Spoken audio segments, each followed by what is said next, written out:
All right, we ready to go? Yeah. Let's do it. Fitz, what do we got? Got a good one today from @Brady.Bridges5. Does hip to shoulder separation have a direct correlation to velocity? Yes. Let's yes, but let's talk about it. Okay, so a couple things I think addressing hip shoulder separation, maybe where this question was kind of going, is what is hip shoulder separation? Like, what does it, or like what about it correlates to ball velocity? And we have in research papers, we talk about positioning a lot, and we'll see like if you're within X range, like you're more of an elite, versus if you're outside that range, you might not be as elite or correlated to higher ball velocity. In most cases, you see like a correlation of a certain range for hip shoulder separation and ball velocity. So the higher ball velocity group moved this way or positioned themselves in this way at this time in hip shoulder separation. Typically, that's right around foot plant, and we look at peak hip shoulder separation happening right after foot plant.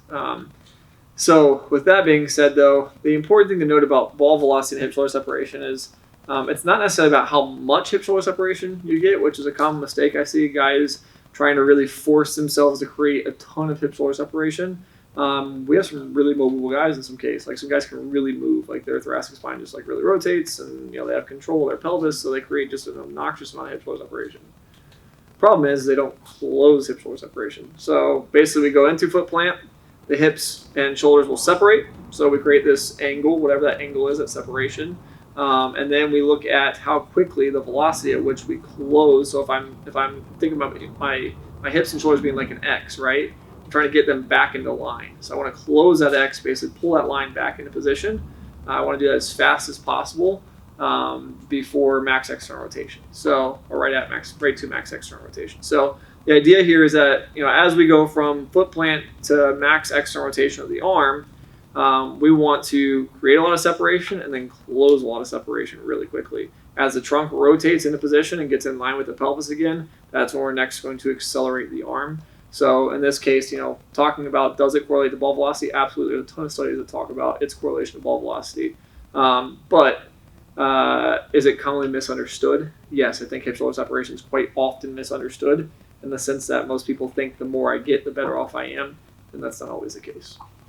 That's definitely something that we talk about in Connect, and I'm guessing that's in the mechanics module? Yep, absolutely. So, again, plug for Connect here, hopping in the mechanics module, ProPlay AI, they have a hip shoulder separation angle and velocity metrics within ProPlay AI. So Mike and I will definitely be talking more about that, and kind of covering more in depth with some graphs and some correlations, some data around exactly what we're talking about here in terms of closing that hip shoulder separation, as well as how much hip shoulder separation you're creating. So, that'll definitely be a fun space. We'll probably use some of our athletes direct as well, some of our MLB guys to talk about, if you're a bigger body guy and you move really well, you move really quick, we might not have to be so great in certain areas.